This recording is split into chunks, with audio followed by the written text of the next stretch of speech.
Okay. Here we have the endoscope going into the nasal pathway. What is that thing in the back? That is the soft palate. It's just flapping, it's normal. And we're passing through the velopharyngeal opening.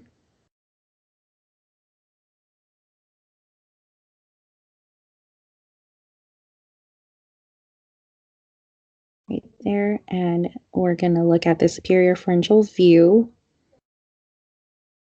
Okay, so that big structure, that's the tongue. And then we also have the epiglottis, the vocal folds, the piriform sinus, arytenoids, and the valleculae. Do you mind pointing them out with your mouse so I can see them? Yeah, that's fine. So here we have the epiglottis and the valleculae back here.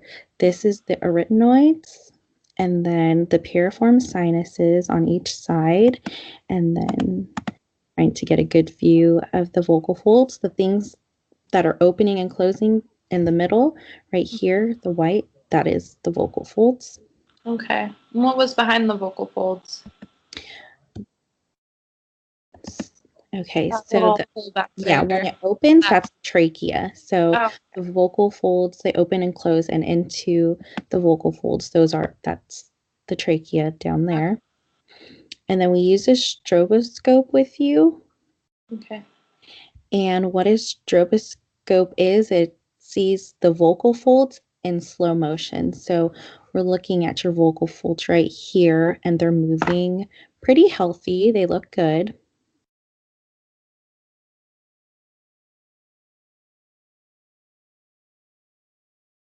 That right there. Okay.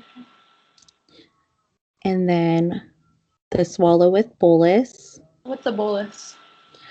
So bolus, sometimes we think of it as when we're chewing up food, that ball that we form would be considered a bolus, but also it could be in the form of liquid. In your case, we did milk. So we have the white liquid, that's the milk. And we had you swallow. You have some residue. So we did a double swallow. I asked you to do a double swallow. Okay. Is that normal? Typically, we want to see a complete clearance or minimal residue. So I just asked you to do another swallow so that that could be completely cleared out. Okay.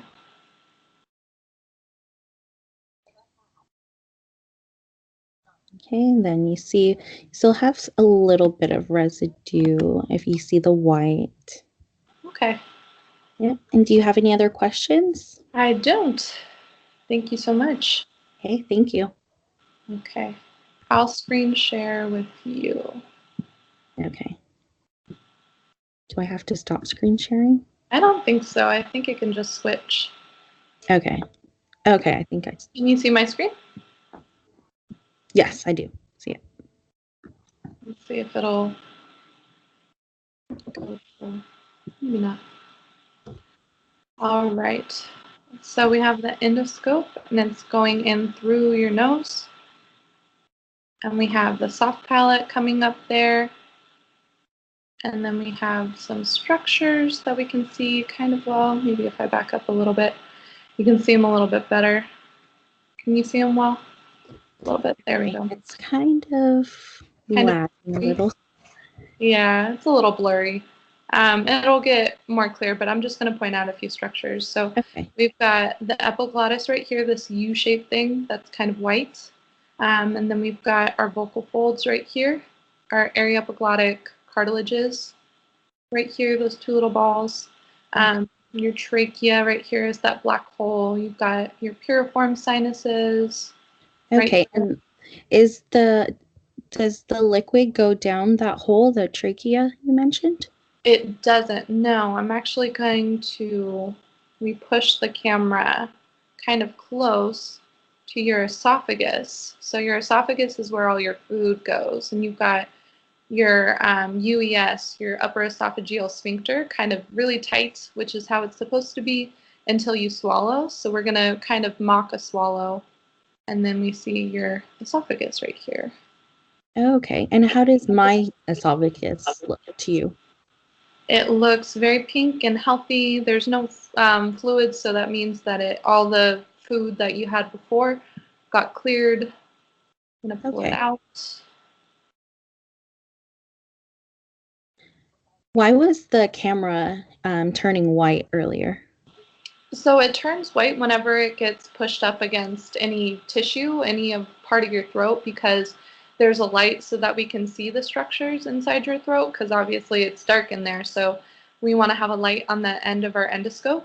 And if it gets pushed up against the back of your throat or your esophagus, it's going to reflect back on itself. So it's just the light, nothing to worry about. Okay.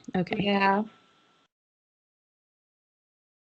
So you see you've got very healthy structures. Everything's closing and opening very well. Everything's able to close completely.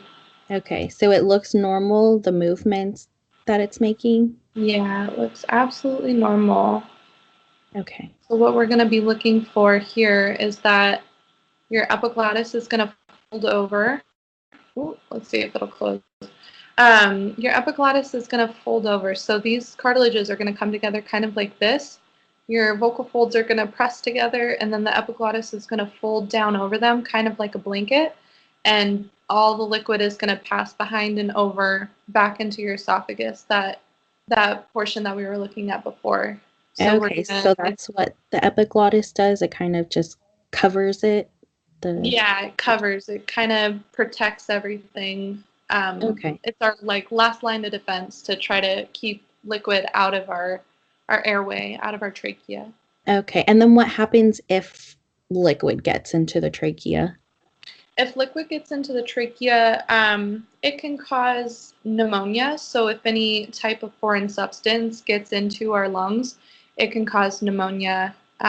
So we want to make sure that all your structures are working properly and covering the trachea. And we're going to see that all of your liquid is pretty much cleared from your piriform sinuses and your valleculae back here and your tongue. You do a couple of swallows in succession. And you have a little bit of residue, but you're able to clear it, and there's nothing inside of your trachea that we see, or even on the vocal folds. So you're able to pretty much clear it without a problem. Okay, so does it look like my swallow was normal? Yeah, absolutely. Your swallow was completely normal. All of your structures were symmetrical and working properly. Everything looks pink and healthy, exactly how we want it to look. So that was a very normal swallow from what I've seen. Okay, thank you. Have any other questions? No, that was it. All right, sounds. Thank you. Of course.